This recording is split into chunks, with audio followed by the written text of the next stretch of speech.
पार्थाय प्रतिबोधितां भगवता नारायणेन स्वयं व्यासेन ग्रथितां पुराणमुनिना मध्ये महाभारतम् अद्वैतामृतवर्षिणीं भगवतीम् अष्टादशाध्यायिनीम् अम्ब त्वामनुसन्दधामि भगवद्गीते भवद्वेषिणीम् प्रपन्नपारिजाताय स्तोत्रवेत्रैकपाणये ज्ञानमुद्राय कृष्णाय गीतामृतदुहे नमः। सद्गुरु प्रपन्नपारिजाताय स्तोत्रवेत्रैकपाणये ज्ञानमुद्राय कृष्णाय गीतामृतदुहे नमः। सद्गुरुं सच्चिदानन्दं केवलं करुणाकरं ज्ञानयोगेश्वरं वन्दे ज्ञानदेवं पुनः पुनः। काल आपण तिसऱ्या अध्यायाला सुरुवात केली आहे आणि अर्जुनाने भगवंताला सांगितलं आहे की भगवंता तुला जो उपदेश करायचा आहे तो निश्चितपणाने मला आचरणीय आणि जो माझ्या अंतिमतः कल्याणाचा असेल तोच उपदेश कर, कारण आधीच मी मतिमंद आहे, त्याच्यातून आत्ता व्यामोहित आहे, त्यामुळे मोहानी ग्रस्त असलेली अशी माझी बुद्धी आता योग्य तऱ्हेने काम करू शकत नाही आहे. तर तू मला समजेल अशा शब्दात, म्हणून मराठी शब्द वापरलाय की तुम्हाला सोप्या शब्दात मराठीत तू मला समजावून सांग हा विषय. आता भगवंतांनी सांगितलं की बाबा रे, मी काही तुला नवीन सांगत नाही आहे, मी जे तुला सांगितलं आहे हे मी फार पूर्वी सांगूनच ठेवलेलं आहे आणि जे सनातन परंपरेने लोक त्याचं आचरण करत आलेली आहेत. या दोन निष्ठा आहेत आणि म्हणून ते सांगतात लोकेस्मिन विविधा निष्ठा पुरा प्रोक्ता मया नघ. मी या लोकामध्ये ह्या दोन निष्ठा फार पूर्वी पुरातन काळी सांगून ठेवलेल्या आहेत आणि त्या निष्ठेचं पालन लोक करतात. त्या निष्ठा कोणत्या आहेत तर ज्ञानयोगेन सांख्यानाम, की ज्ञानाचा जो मार्ग आहे तो सांख्य मार्ग म्हणून ओळखला जातो आणि कर्मयोगेन योगिनाम, आणि कर्माचा जो मार्ग आहे तो योगाचा मार्ग म्हणून ओळखला जातो. आता या दोन मार्गांचं स्वरूप कसं आहे तर त्यांनी सांगितलं हे जे दोन मार्ग आहेत हे एक विहंग मार्ग आहे आणि एक पिपीलिका मार्ग आहे.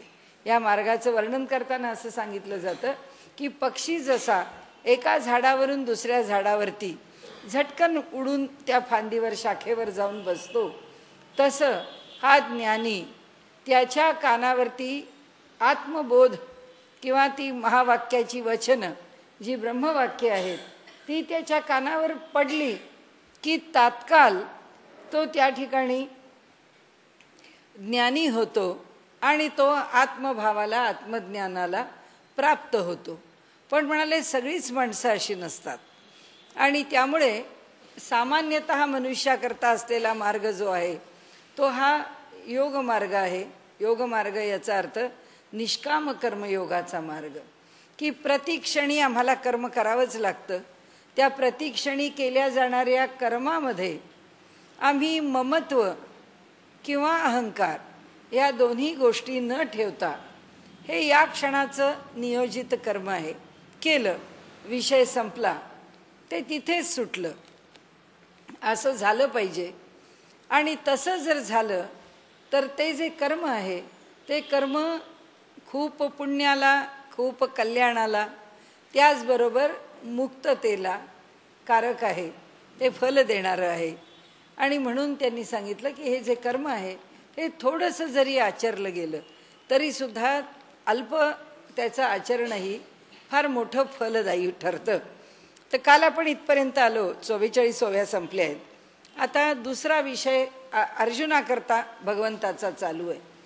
तो आता भगवंतानी, आपण काल दुसऱ्या अध्यायाची उजळणी पाहिली तेव्हा त्या श्लोकानंतर श्लोक जसे पुढे गेले तसे एक विषय त्यांचा त्याला सांगून झाला की बाबा युद्ध करण्याचे लाभ काय आहेत, त्याची फलं काय आहेत, त्याच्या मागचं कर्तव्य काय आहे, वर्णाश्रम धर्माप्रमाणे हे करणं तुला आवश्यक कसं आहे, हा सगळा युक्तिवाद त्याच्या पुढे मांडला.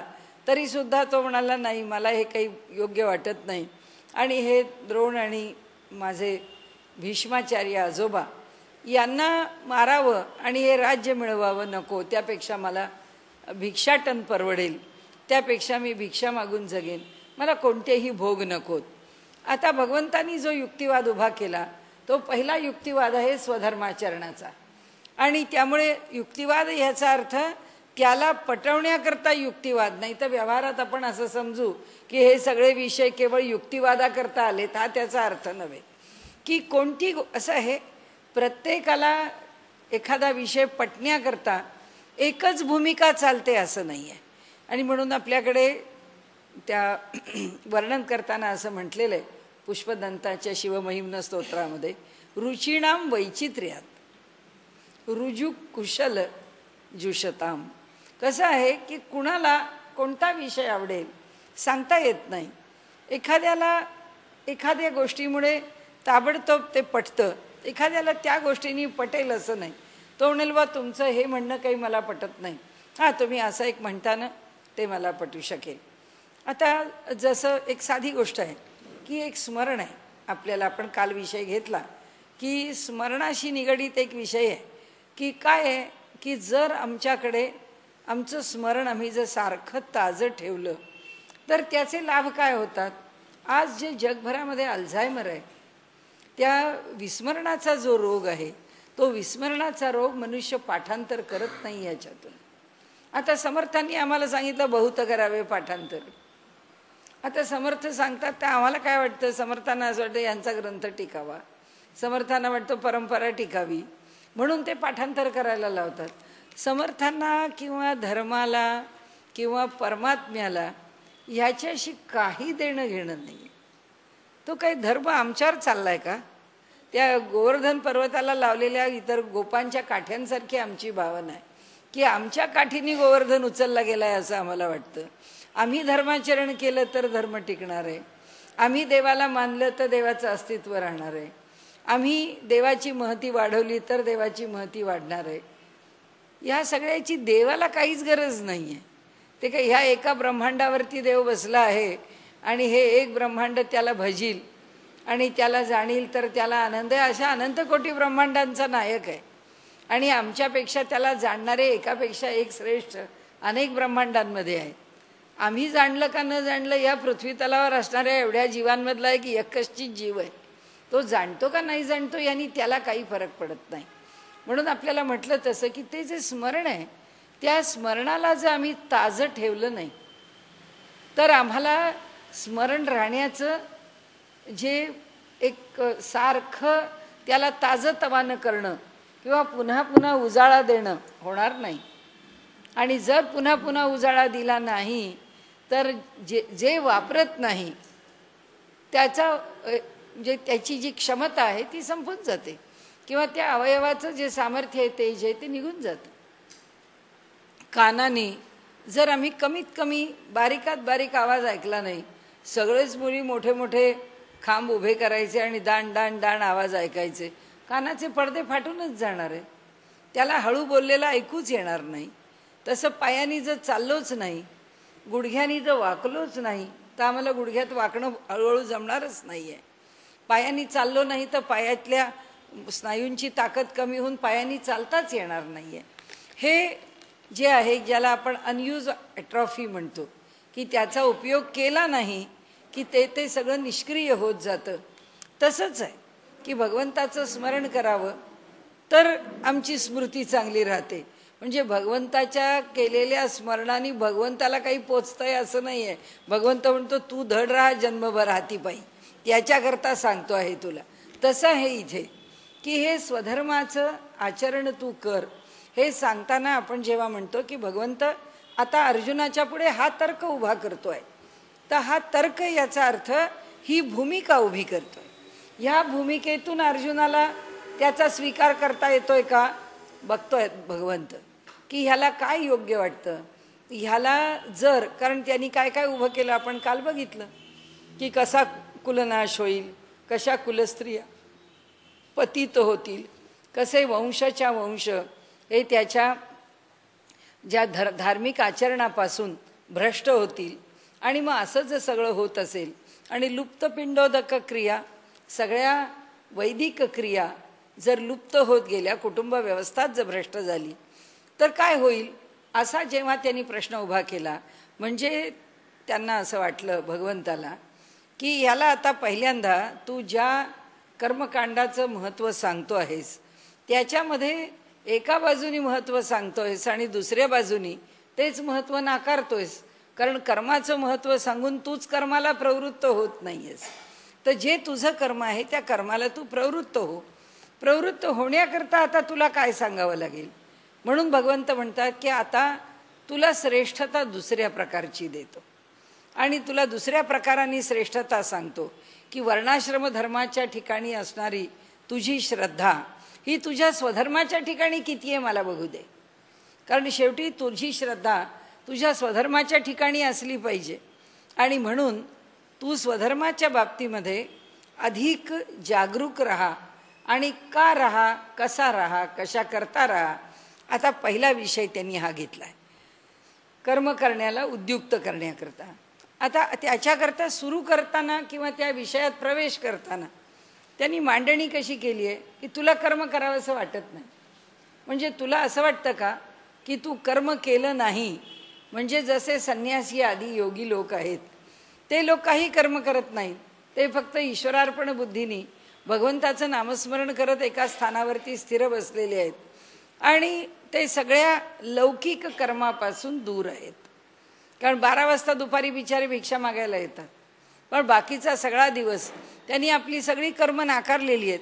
आपली कर्तव्य कर्म असो, अन्य गोष्टी असो, अनेक गोष्टी सोडून देऊन ते फक्त एका गोष्टी करता, म्हणजे ईश्वराच्या आराधनेकरता त्यांनी कर्माचा त्याग केला आहे. कारण त्यांनी संन्यास हा प्रत्यक्ष स्वीकारला आहे. सम्यक न्यास, योग्य प्रकाराने न्यास म्हणजे ठेवणे. त्यांनी योग्य प्रकाराने आपली कर्म खाली उतरून ठेवून दिलेली आहेत. आणि आता त्या आश्रमामध्ये म्हणजे संन्यासाश्रमामध्ये आवश्यक असणारी जेवढी कर्म आहेत किंवा जे नियम आहेत, जे विधी निषेध आहेत, त्याचं शक्यतो ते पालन करून ईश्वराच्या प्राप्तीचा प्रयत्न करत आहेत.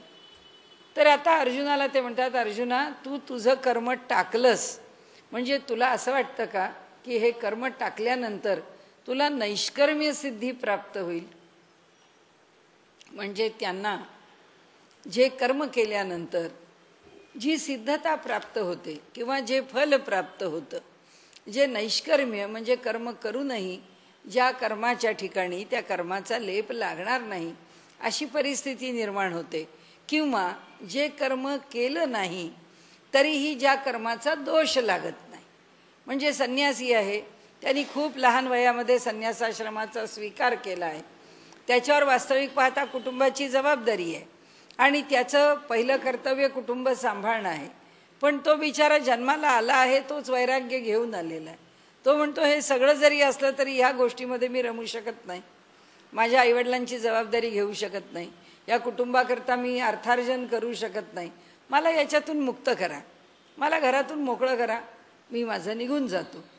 आणि मग तो जेव्हा निघून जातो तेव्हा त्यांनी काय केलं आहे, त्यांनी त्याचं कर्म सोडून दिलं आहे आणि ते कर्म सोडून त्यांनी विधिवत संन्यास घेतलेला आहे.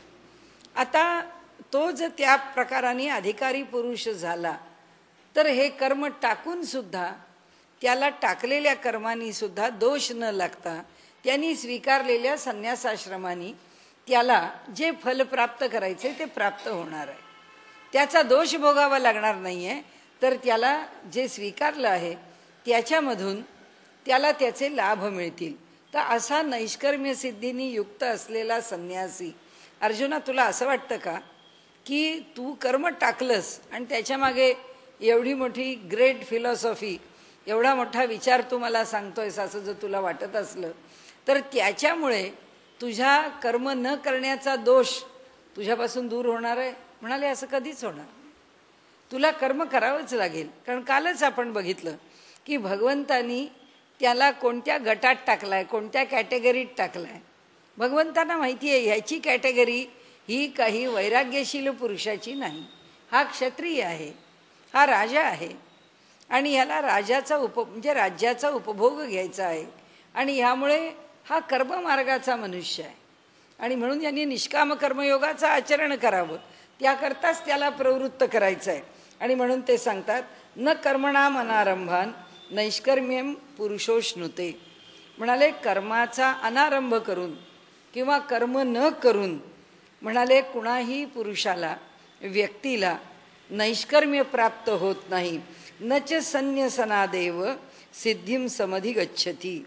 आणि म्हणाले जर कर्म ठेवलं, टाकलं, म्हणजे त्याला म्हणाले कर्म टाकल्यामुळे त्याला जी मनाची संतुलित अवस्था किंवा समधी म्हणजे एका साम्य अवस्थेला, शांततेला, अंतःकरणाला जी समाधान देणारी आहे अशा स्थितीला सिद्धीम नच संन्यासादेव, त्यांनी ते सगळं दूर ठेवलं, त्याच्यापासून तो दूर गेला म्हणून काही त्याला समाधान प्राप्त होत नाही, म्हणून काही त्याला शांतता प्राप्त होत नाही. म्हणाले वाचोनी कर्मारंभ उचित न करिताची सिद्धवत कर्महीना निश्चित होईजेना. म्हणाले उचित, उचित म्हणजे आपल्याला प्राप्त झालेलं योग्य कर्म. हे जे उचित कर्म आहे ते अधिकार परत्वे आपल्या वाट्याला आलेलं आहे आणि त्यामुळे लोक असं म्हणतील किंवा कोणाला आवडणार पण नाही, पण मुळामध्ये भूमिका अशी आहे की माझ्या वाट्याला अमुक एक कर्म का आलं? आता आमच्याच नशिबाला दारिद्र्य का? आमच्याच नशिबाला अडचणी का? कुणी दिलेल्या नाहीच आहेत आम्हाला. आम्हाला आमच्या कर्माप्रमाणे प्राप्त झालेले आहेत. आमचं कर्म कोणतं? आमचं कर्म म्हणजे आजपर्यंत आम्ही जे करत आलो ते जन्मजन्मामध्ये, आणि म्हणून त्या कर्माचा विचार आपल्याला पुन्हा पुढे करायचा आहे तेव्हा करूच. त्याच्यात प्रारब्ध आहे, संचित आहे आणि क्रियमाण आहे. जे कर्म या जन्माकरता भोगण्याकरता बाजूला करून परमेश्वरांनी दिलेलं आहे त्याच्यामध्ये तर ढवळाढवळ कितीही अंधश्रद्धा निर्मूलनवादी असला तरी करू शकत नाही. कारण जन्माला कसं, कुठे, केव्हा यायचं हे काही कोणी ठरवू शकत नाही. ते ठरवणारा परमात्मा आहे. तुम्ही सगळं कितीही नाकारलं तरी या गोष्टी तुम्ही नाकारूच शकत नाही. आणि त्यामुळे आता अधिकार कोणत्या कर्माचा आम्हाला प्राप्त झाला? एकाच प्रकारच्या कुटुंबामध्ये म्हणजे एका जातीमध्ये, एका क्षत्रिय जातीमध्ये जन्माला आलेली मंडळी आहेत. त्यातली कोणी सधन आहेत, कोणी सुंदर आहेत, कोणी विद्वान आहेत, कोणी शूर आहेत, कुणाच्याकडे खूप वैभव संपन्न शेतीवाती आहे, कुणाच्याकडे प्रसिद्धीची पुष्कळ समृद्धी प्राप्त झालेली आहे. आपली जीवनामध्ये अनेक प्रकारांनी, प्रसिद्धीच म्हणून नाही, त्याला जे जे काही स्थावर जंगम आहे ते पुष्कळ चांगल्या प्रकारांनी प्राप्त झालंय. असा वेगवेगळ्या प्रकारचा समाज आणि समाजातली माणसं दिसतात. त्यातला एक अगदी दरिद्री पण आहे.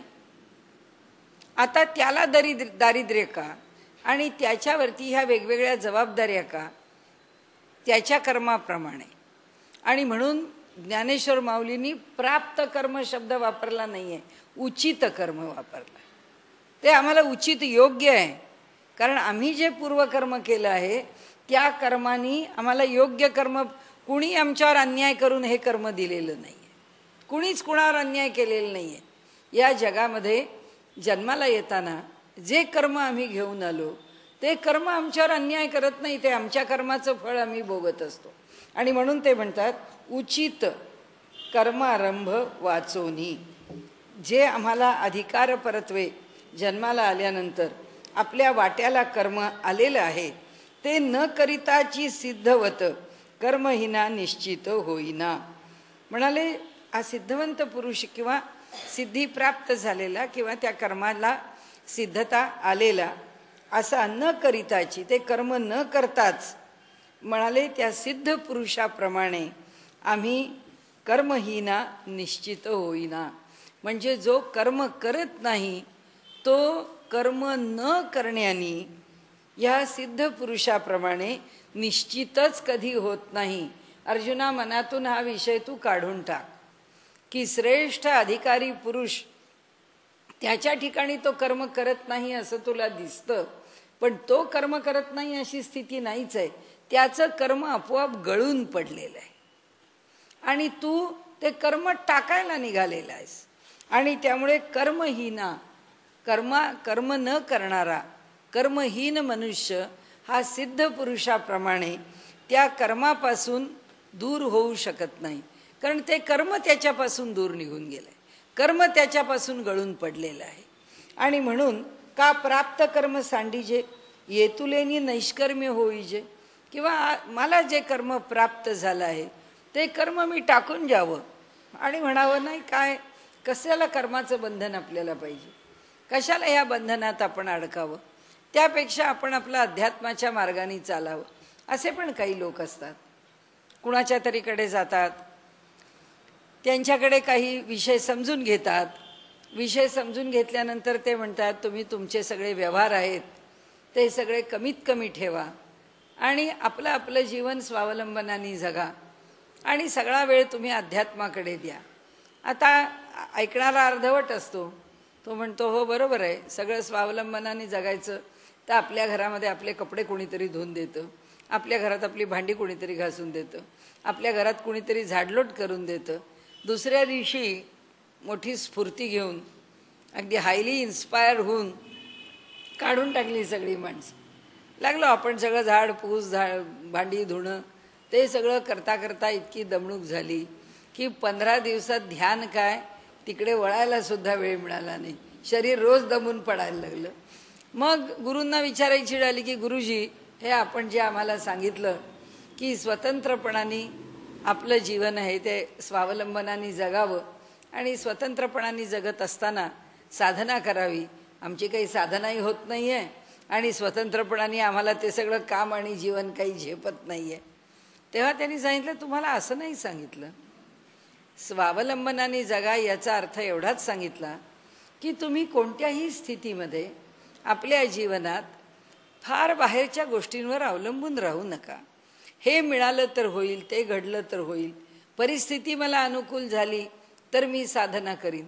आयुष्यात कधीच परिस्थिती अनुकूल होणार नाही. आज एक समस्या असेल तर उद्या दुसरी समस्या आहे, परवा तिसरी समस्या आहे. त्याला तोंड देऊनच आम्हाला पुढे जावं लागेल. आणि त्यामुळे जर का आम्हाला उपासना करायची आहे, साधना करायची आहे, तर समोर आलेल्या परिस्थितीला तोंड देतच साधना झाली पाहिजे.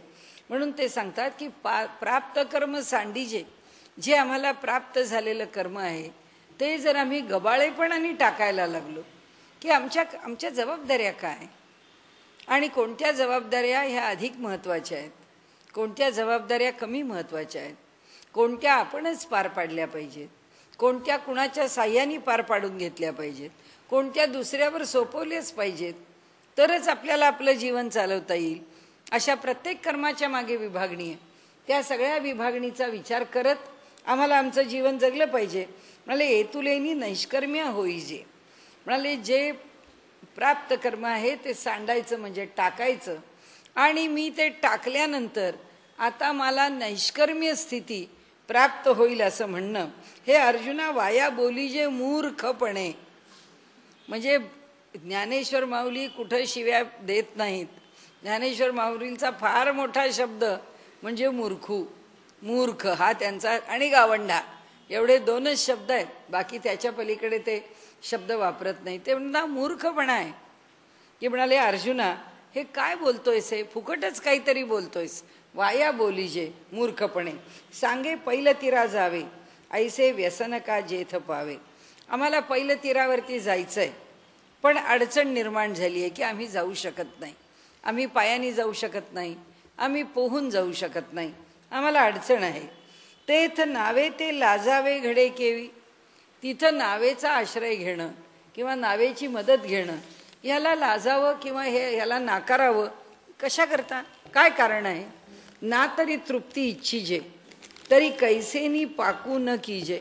जर आम्हाला पोटात समाधान हवं आहे भोजनाचं, तर स्वयंपाक न करता कसं चालेल. की सिद्धू ही न सेविजे केवी सांग. किंवा तयार स्वयंपाक आहे तोही आम्ही सेवन नाही केला कसं चालेल म्हणाले. जेथ निरार्थता नाही. आता इथे आमचं काय डिस्क्वालिफिकेशन आहे, आमच्याकडे नसलेली जी अधिकार संविद आहे ती त्यांनी सांगितलं. की आम्ही अनाधिकारी कसे आहोत त्याचं कारण सांगितलं.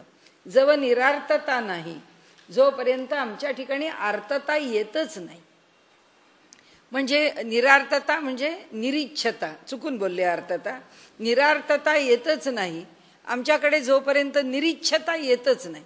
आम्ही जोवर निरीच्छ होत नाही तव व्यापारू असे पाही. तोपर्यंत व्यापार आहेच.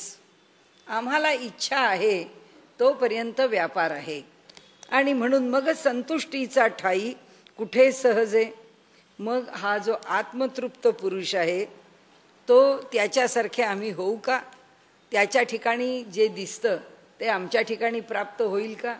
आमच्या ठिकाणी नैष्कर्म्य सिद्धी, तो नैष्कर्म्य सिद्धीला युक्त आहे. मग संतुष्टीचा म्हणजे आत्मतृप्ती प्राप्त झाल्यानंतर त्या सगळ्या अपेक्षा थांबतील. तोपर्यंत आमच्या थांबणार आहेत का. आणि जोपर्यंत अपेक्षा थांबणार नाही आहेत तोपर्यंत आम्हाला कर्म टाकता येईल का. नाही म्हणाले, कर्म टाकता येणार नाही. म्हणून ऐके पार्था जया नैष्कर्म्यपदी आस्था. म्हणून हे अर्जुना एक गोष्ट ऐक, की ज्याला नैष्कर्म्य पद प्राप्त करायचं आहे तया उचित कर्म सर्वथा त्याज्य नोहे. म्हणजे नैष्कर्म्य सिद्धी की कर्माची गरजच उरू नये अशी स्थिती जर यायची असेल, किंवा कर्माचा लेपच लागू नये अशी स्थिती जर यायची असेल, किंवा कर्म करून सुद्धा त्याचा संस्कार माझ्यावर होऊ नये अशी जर सिद्धता प्राप्त व्हायची असेल, तर म्हणाले ही नैष्कर्म्य सिद्धी किंवा नैष्कर्म्य पदाची आस्था जर तुझ्या ठिकाणी असेल तर तुला कर्म केलंच पाहिजे, कर्म करत राहिलंच पाहिजे. आणि आपुलालिया चाडे, चाड म्हणजे इच्छा, आपल्या इच्छेप्रमाणे आपा दिले हे मांडे. काय जे आम्हाला वाटलं म्हणून आम्ही हे केलं, आम्हाला नाही वाटलं म्हणून आम्ही नाही केलं. की त्यजिले कर्म सांडे ऐसे आहे. म्हणाले मला वाटलं म्हणून मी केलं, किंवा मला नाही वाटलं म्हणून मी नाही केलं, म्हणून काय तुझ्या दृष्टीने नैष्कर्म्य होतं. आता अर्जुनाला टोला मारलाय की तुला युद्धाला प्रवृत्त झालेला किंवा युद्धाला तुला प्रवृत्त व्हावं लागलेला असा अर्जुन जेव्हा आता मला युद्ध करायचं नाही म्हणतो. म्हणाले ही काय गोष्ट आहे की जे तुला केलं पाहिजे ते केलंच पाहिजे. म्हणजे तुझ्या मनास आलं म्हणून तू युद्धाला तयार होणार आणि तुझ्या मनास आलं म्हणून तू युद्ध नाकारणार असं होऊ शकत नाही. तू युद्ध नाकारलं म्हणून तुला नैष्कर्म्य सिद्धी प्राप्त होऊ शकत नाही. हे वायाची सैरा बोली जे. म्हणाले हे फुकट आहे, हे अस्ताव्यस्त बोलणं आहे.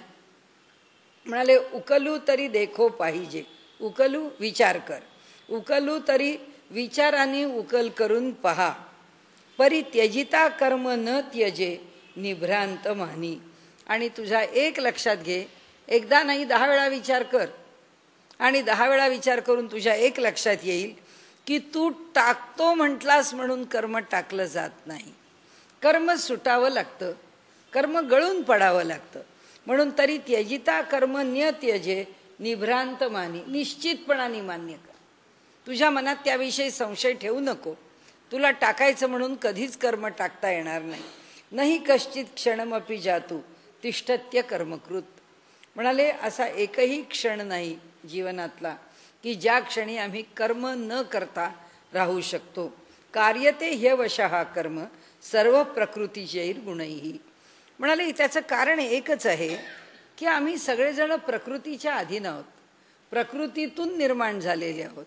प्रकृतीने ज्या गुणांनी आम्हाला निर्माण केलेलं आहे ते सत्व, रज आणि तम हे 3 गुण आहेत. ते 3 गुण आमच्या ठिकाणी प्रत्येक क्षणाला प्राप्त आहेत. आणि त्या गुणांचा आमच्याबरोबर होणारा जो काही बदल आहे तो अपेक्षित आहे. ह्या क्षणी जे आहे ते पुढच्या क्षणी नाही आहे, पुढच्या क्षणी आहे ते त्याच्या पुढच्या क्षणी नाही आहे. आणि त्यामुळे प्रति क्षणाला तो गुण आहे. आता आपण हे वाचत असताना सुद्धा आपलं मन त्या प्रत्येक ओवीबरोबर हेलकावे घेत असतं की त्या ओवीचा अर्थ काय आहे, त्या अर्थाबरोबर मन चालतं, त्या अर्थाबरोबर भाव चालतो. कारण आता हा त्रिगुणात्मक भाव आहे असं म्हटल्याबरोबर आपल्या मनामध्ये सत्वगुणाचं वैशिष्ट्य, रजोगुणाचं वैशिष्ट्य, तमोगुणाचं वैशिष्ट्य, त्याच्यातून होणारं कर्म, मग ते कसं सात्विक असेल, ते राजसिक असेल, ते तामसिक असेल, आपल्या डोळ्यापुढे येतं. आणि मग आता कर्म करणारा कोण, मी का प्रकृती? भगवंत म्हणतो प्रकृती, कारण ती घडवते. यावेळी मला चिंता करू नये असं वाटलं तरी मनामध्ये चिंता आणि हुरहुर आहे. काय करणार? त्याचं कारण असं आहे की मनुष्य त्या वृत्तीनी आत्ता वश झालाय, त्या गुणाला, तो रजोगुणाला आणि तमोगुणाला वश झालाय. म्हणून त्याला केव्हाची तरी घडलेली घटना आठवली आहे आणि त्याच्यामुळे त्याला हुरहुर लागली आहे, त्याला खिन्नता आली आहे.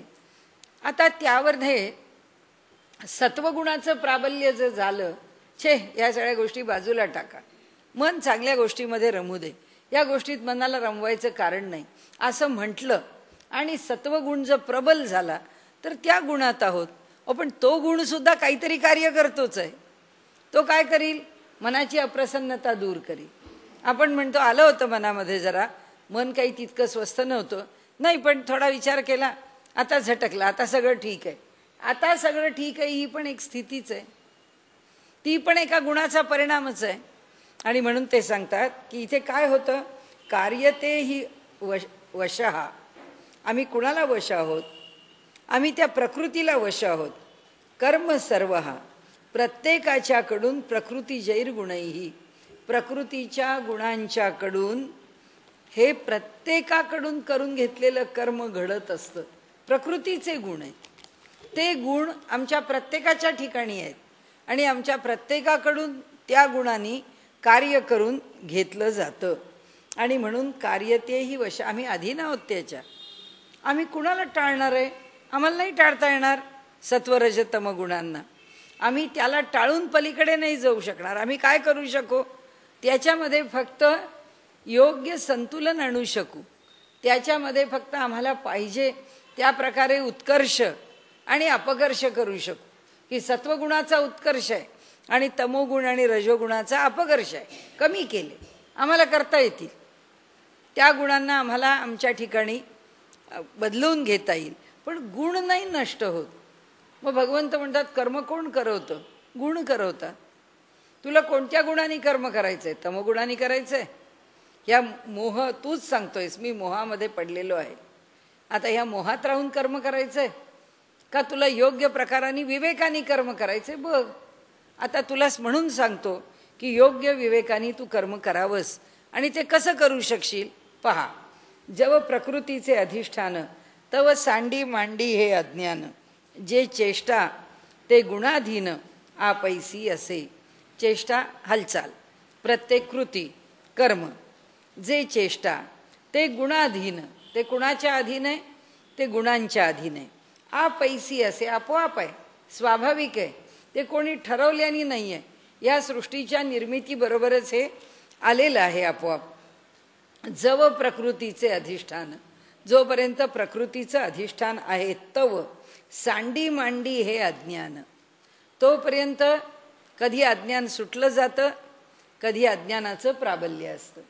या दोघांच्या मध्ये किंवा या तीन गुणांच्या मध्ये सारखं तारतम्य चालू राहतं. म्हणून देखे विहित कर्म जेतुले, ते सळे जरी ओसंडिले तरी स्वभाव काय निमाले इंद्रियांचे. त्यामुळे हे अर्जुना बघ की विहित कर्म जेतुले म्हणजे जेवढे, हे विहित कर्म जेवढे ते सळे जरी ओसंडिले. सळे म्हणजे हट्टानी. अजूनही आपल्याकडे व्यवहारामध्ये हा शब्द आहे, 750 वर्षापूर्वीचा शब्द अजून टिकून आहे. अजून आपल्याकडे खेडेगावामध्ये सळतोय असं म्हणतात. सळतो, त्रास देतो. लहान मुलं आईला त्रास द्यायला लागली की बायका म्हणतात की लहान फार पोरग सळतंय हो, असं म्हणतात की हे मूल फार त्रास देत आहे हो, हट्ट करतंय हो. आणि त्यामुळे सळ जे सळ म्हणजे हट्ट, आणि म्हणून ते सांगतात ते सळे जरी ओसंडिले, ते हट्टाने जरी टाकलं जे आमचं विहित कर्म आहे देखे विहित कर्म जेतुले. जेवढं म्हणून विहित कर्म आहे ते जर आम्ही हट्टाने टाकून दिलं तर म्हणाले तरी स्वभाव काय निमाले इंद्रियांचे.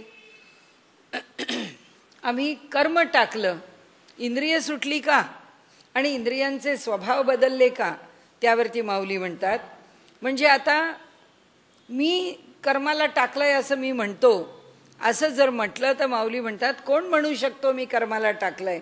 सांगे श्रवणी ऐकावे ठेले. सांगा मला की कानांनी ऐकण्याच्या ठिकाणी जे त्याचं सामर्थ्य आहे ते तसं स्थिर आहे ना.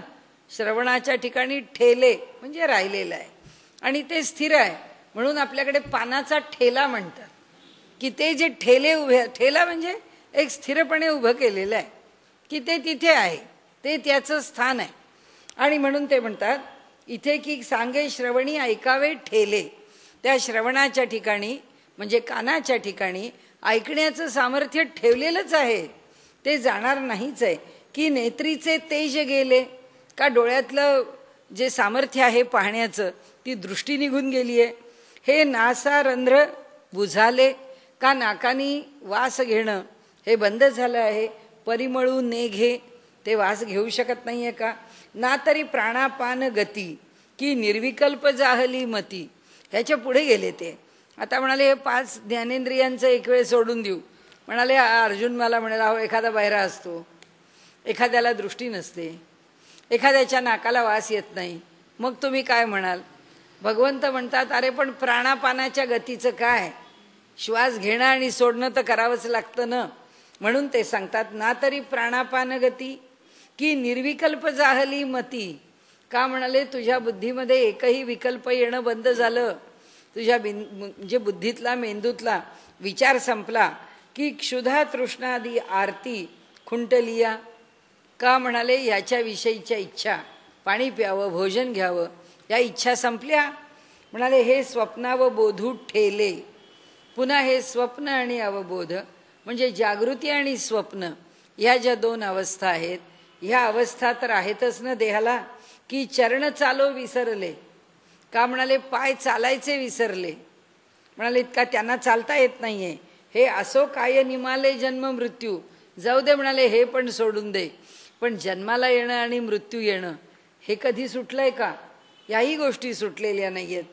हे न ठकेची जरी काही, हे जर काही जर सुटतच नाही तरी सांडले ते काही. मग तू काय सांडलंस, श्वासोश्वास घेणं सांडलंस, जेवणं खाणं सांडलंस का, डोळ्यांनी पाहणं सांडलंस का, कानाने ऐकणं सोडलंस का, म्हणाले नाकानी परिमल घेणं सोडलंस का, जिभेनी त्याचं रसना तिचा स्वाद घेणं सोडून देते.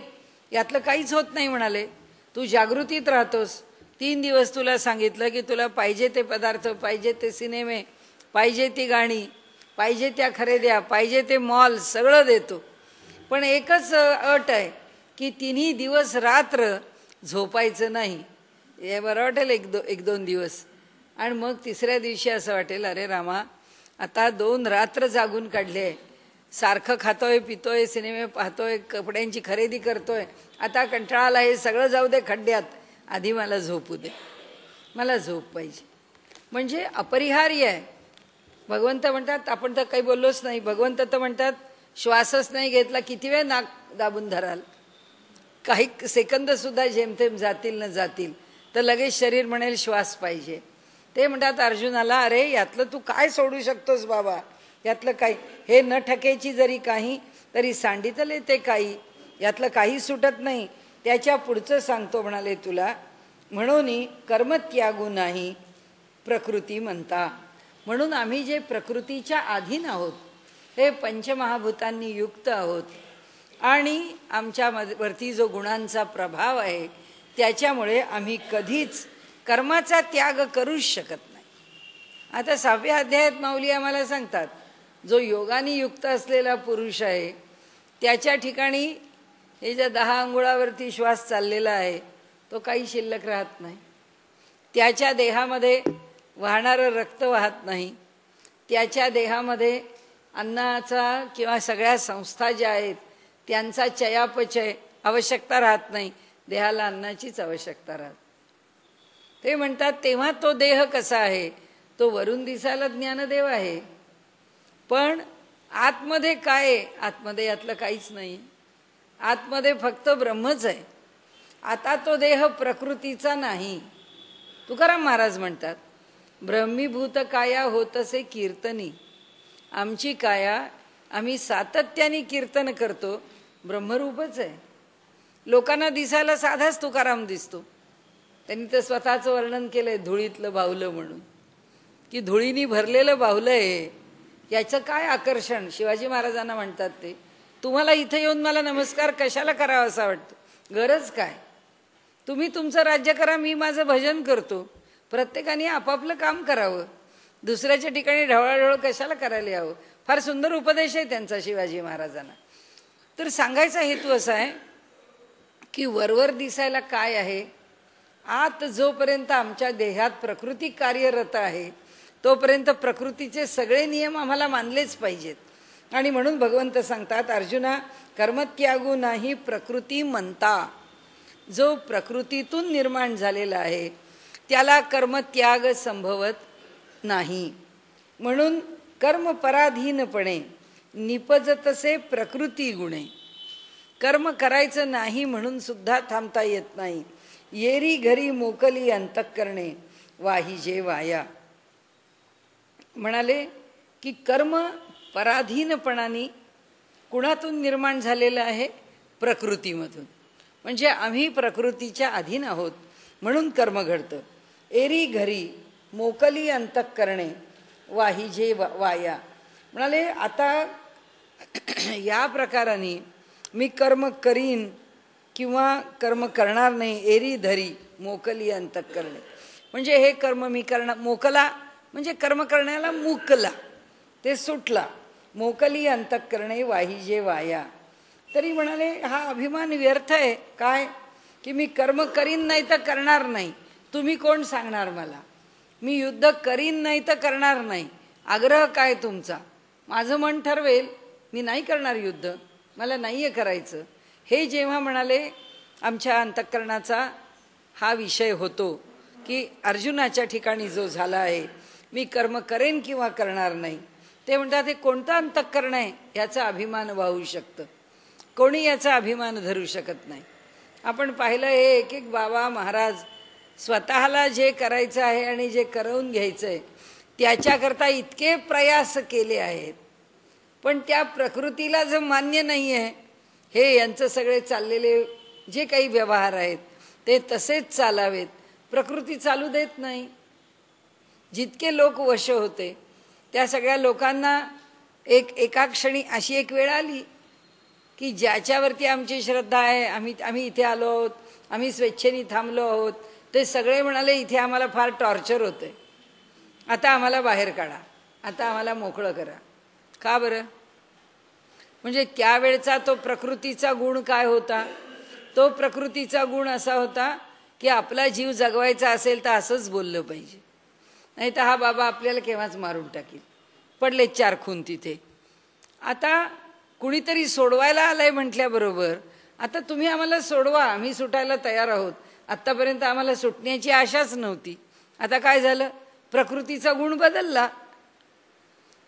हे एक बोलणारा दुसरं कसं बोलतो? असंच आहे या राजकारणामधला प्रत्येक मनुष्य. आत्ता एक बोलतो, पुढच्या क्षणी दुसरं बोलतो. एक राजकारणी दुसऱ्याला म्हणतो अहो जो बोलतो तो तसं कधी करतच नाही, आणि त्याला जे करायचं असतं ते तो कधी बोलतच नाही. का? कारण त्याला त्याच्या प्रकृतीचे गुण माहिती आहेत, त्या गुणाप्रमाणे त्याचा अनुभव आहे की त्याची प्रकृती आणि त्याची बुद्धी ही त्याला नाही लोकांना नाचवण्याकरता निर्माण झालेली आहे.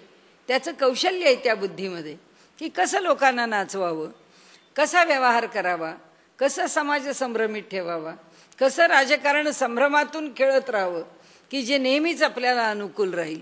हे काय आहे? हे सगळं प्रकृतीचा खेळ आहे. ही जी प्रकृती आहे ती प्रकृती हे सगळं करत राहते. देखे रथी आरूढीजे मग निश्चळा बैसीजे तरी चळा होऊन हिंडीजे परतंत्रा. आता पहा म्हणाले आम्ही रथामध्ये बसलो, आपण आता मर्सिडीज गाडीत बसलो BMWत बसलो, आणखीन त्याच्यापेक्षा मोठ्या मोठ्या गाड्या, की कोणत्याही गाडीचं नाव घ्या, की आता परवाच कोणी कोणाला ती 4 कोटीची गाडी दिली आहे. आत्ताच मला त्या गाडीचं नाव विसरले मी, पण आत्ताच त्यांनी परवा TV वरची न्यूज आहे की ती ह्या आपल्या सलमान खान त्यांनी त्याच्या बहिणीला अर्पिताला त्या गाडीचं नाव विसरले, की ती 4-4.5 कोटीची गाडी आहे.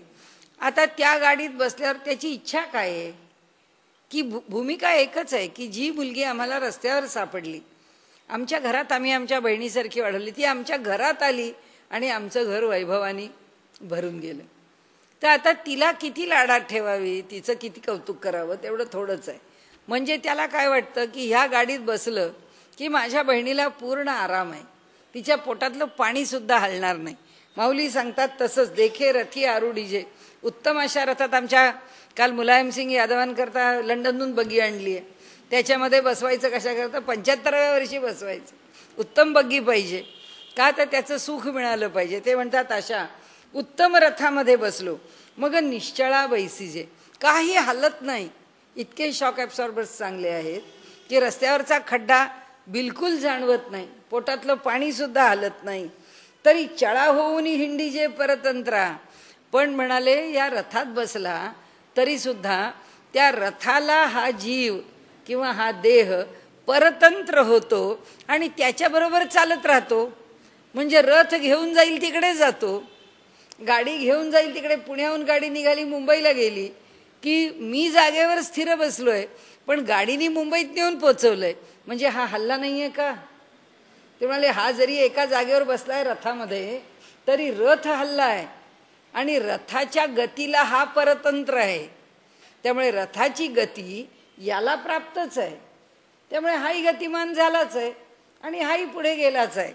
आणि म्हणून ते सांगतात का उचलिले वायुवशे चळे शुष्क पत्र जैसे निचेष्ट आकाशे परिभ्रमे. त्यांनी सांगितलं बघा, याच्यापेक्षा आपण साधं उदाहरण घेऊ. वारा वाहतोय, जमिनीवर पडलेलं वाळलेलं पान आहे झाडाचं, ते त्या वाऱ्याबरोबर वर उचललं गेलं. आता त्या वाऱ्याची गती जशी, त्या गतीबरोबर ते पान आकाशामध्ये गेलं आणि इकडे तिकडे अस्ताव्यस्त भिरभिरायला लागलं. वायूच्या गतीने पानाला नाही चालावं लागलं, वायू जसा चालला तसं ते पान चाललं. म्हणजे ते परतंत्र आहे ना त्या गतीला, आणि ते हललेलं आहे. तसं का म्हणाले, तैसे प्रकृती आधारे कर्मेंद्रिय विकारे. त्यामुळे लक्षात घे म्हणाले, प्रकृतीच्या आधाराने आम्ही ज्या प्रकृतीतून जन्माला आलो आहोत तिच्या आधाराने आमची जी कर्मेंद्रिय आहेत, हात पाय आदी, या कर्मेंद्रियांच्या विकारांमुळे निष्कर्म्यू ही व्यापारे निरंतर. निष्काम कर्मातीत जो पुरुष आहे तो पुरुष सुद्धा, या अवस्थेला प्राप्त झालेला पुरुष सुद्धा व्यापार करतो. तो सुद्धा भोजन करतो, तो सुद्धा आंघोळ करतो, तो सुद्धा आमच्यासारखा हिंडणं फिरणं चालणं पाळणं व्यवहार निरंतर करतो. म्हणून संगू जव प्रकृतीचा. म्हणून लोकमान्य टिळकांचं गीता रहस्याचं सूत्र काय आहे? एवढं एकच सूत्र आहे. मुळातलं सूत्र हे एकच आहे की सगळं जरी टाकलं तरी जर कर्म टाकता येत नाही, तर मग ज्ञानी पुरुषांनी सुद्धा ज्ञानप्राप्तीनंतर जे कर्म करायचं आहे ते निष्काम आहे. समाजाकरता करावं, राष्ट्राकरता करावं, दीनदुबळ्यांकरता करावं, कुणाकरताही त्यांना जे करायचं आहे ते करावं, पण कर्म करतच राहावं. कारण उपनिषदांनी सांगितलं आहे की कर्म करतच तुला 100 वर्ष जगावं लागेल. म्हणाले त्याच्याशिवाय तू राहूच शकत नाहीस. तुला कितीही काळ जगायचा असला तरी सुद्धा तुला कर्माशिवाय तो काळ घालवता येणार नाही. आणि त्यामुळे कुर्वन्नेवेह कर्माणी जिजी विषेद शतांश समहा. 100 वर्ष जगताना सुद्धा तुम्हाला कर्म करतच जगावं लागेल असा उपनिषद उपदेश करतो. त्या उपनिषदाचं भाषांतर आहे. कारण काय आहे, सगळी गीता ही सर्वोपनिषदो गावो दोग्धा गोपालनंदना, उपनिषदांचं दोहन केलेलं आहे गोपालांनी. आणि त्यामुळे ते इथे सांगतात की इथे निष्कर्म्यू ही व्यापारी निरंतर. त्याला व्यापार करताना तुझ्यासारखं वाटत नाही अर्जुना की या देहाने मी कर्म करतो, कारण कर्माचं स्थान तो जाणतो, कर्माची आवश्यकता पण तो जाणतो. म्हणून संगू जव प्रकृतीचा, म्हणून जोपर्यंत प्रकृतीचा संग आहे तव त्यागू न घडे कर्माचा, तोपर्यंत कर्माचा त्याग होऊ शकत नाही. ऐसी आई करू म्हणती तयाचा आग्रह होची उरे. पण आम्ही असंच करू, आम्ही काम करणारच नाही असं जर म्हणाले तर फक्त त्यांचा आग्रह शिल्लक राहील, कर्म करावंच लागेल. आग्रहाशिवाय त्याला दुसरं काही स्थान असणारच नाही. म्हणून ते पुढे म्हणतात कर्मेंद्रियाणी संयम्य या आस्ते मनसा स्मरम इंद्रियार्थान विमूढात्मा मिथ्याचारस उच्यते. आता त्याच्या थोडा पुढचा एक कठोर फटका मारला. ते म्हणाले ही जी कर्मेंद्रिय आहेत, कर्मेंद्रियांचं संयमन करून जो मनसा स्मरण, कशाचं? इंद्रियार्थान, आमच्या देहाची जी इंद्रिय आहेत त्या इंद्रियांचे जे विषय आहेत त्या विषयांचं तो काय करतो? मनामध्ये स्मरण करतो. वर काय करतो? इंद्रियांना संयम केला आहे अशा प्रकारे आम्हाला तो दाखवतो. की आता एकादशी आहे, एकादशीच्या दिवशी घरामध्ये जर कोणी खीर करणार आहे तर घरातली माणसं सांगतात अहो आज आमची एकादशी आहे, उद्या द्वादशीला करा खीर. म्हणजे एकादशी तिथंच संपली आहे. एकादशीच्या दिवशी जेव्हा खीर खायची इच्छा झाली आहे तेव्हाच एकादशी संपली. खाईनात का लोक? घरातली सगळी मंडळं खाईनात का? आपल्याला खायचं नाही आहे. म्हणजे वरवर काय आहे इंद्रिय आवरून ठेवलेली आहेत आणि आतून काय आहे त्या इंद्रियांनी त्याचं केव्हाच सेवन केलेलं आहे. इंद्रिय केव्हाच तिथे जाऊन पोचली आहेत. मनाने सेवन केलं. आता ते मनाने जे सेवन केलं आहे ते कर्म नाही झालं का? तेही कर्म झालंच आहे. बुद्धीने केलं, कर्म नाही झालं का? झालंच आहे. फक्त देहाने केलं नाही आहे. आणि सुरुवातीला कबीर म्हणतात की देहाने जर केलं, मनाने जर केलं तर त्यातलं देहाने जे केलं जातं त्याला रोखून ठेव. मन गया तो जाने दे, मत जाने दे शरीर, नहीं खींची कमान तो कहाँ से चलेगा तीर. ते म्हणतात मन गया तो जाने दे. सुरुवातीला एक लक्षात ठेव, मन फार नाठाळ आहे, ते फार सैरभैर होतं आणि ते सैरावैरा धावतं. त्याला धावायचं तर धावू दे, पण शरीर नियंत्रणात ठेव. नहीं खींची कमान तो कहाँ से चलेगा तीर.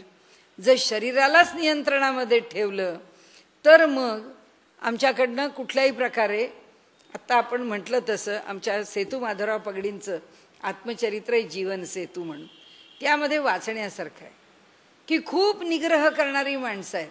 आपल्याकडे जितका अधिक निग्रह करणारा तितका व्यवहारतः लोकांच्या दृष्टीने फार आदरास पात्र असे. त्यामुळे लोक चढाओढीने एक एक गोष्टी करायचे. तुमच्या एकादशीला तुम्ही फक्त दूध फळं खाता? छे, आम्ही दूध फळं सुद्धा खात नाही, आम्ही काही खात नाही. मग आम्ही काय करतो? आम्ही अगदी काही न, पाणी सुद्धा न घेता अगदी निरंकार एकादशी करतो. सकाळी फक्त तुळशीपत्र एकादशीच्या दिवशी सुद्धा आम्ही घेत नाही.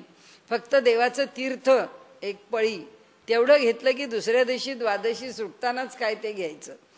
त्यांनी त्याच्यात पुष्कळ गमती जमती लिहिल्या आहेत. भूक आवरत नाही, मग काय करणार? कोणी लोक पाहत नाही आहेत तेव्हा घरात जाऊन गुपचूप खाऊन घ्यायचं. त्यामुळे लोक म्हणतात त्याप्रमाणे की जिथे पुष्कळ प्रकारांनी उपवास केला जातो तो उपवास तरी खरा केला जातो का? त्या उपवासाच्या इथे काय खाल्लं जातं त्याचा विनोद खूप चांगला चिवी जोशींनी केला आहे.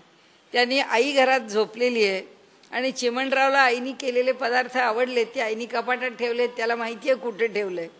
तर तो जाऊन त्या कपाटाशी खुडबुड करतो, ते काढायला लागतो तर आवाज येतो त्या स्टीलच्या भांड्याचा, पितळेच्या भांड्याचा.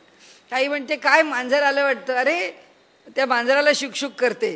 ती म्हणते ते मांजराला जेव्हा ती हाका मारते शुक शुक शुक करून तेव्हा तो चिमणराव म्हणतो आई मीच ते मांजर. अगदी मार्मिक आहे की आईला मांजर वाटलं असेल पण मी त्या मांजराच्या पावलांनीच येऊन मला काय खायचं आहे ते घेतलं, समोर नाही मागे. अशा अनेक त्याच्या आपल्याकडे त्याच्या पापांचं वर्गीकरण केलं आहे. गंगा दशहराच्या वेळी कोणत्या 10 पापांचं निराकरण करायचं त्यातला हा एक पापाचा प्रकार आहे. की लोकांच्यामध्ये एक गोष्ट दाखवणे आणि तो व्यवहार आपण एकटे असताना मात्र जे दाखवतो आहोत तशा प्रकारचा व्यवहार न करणे.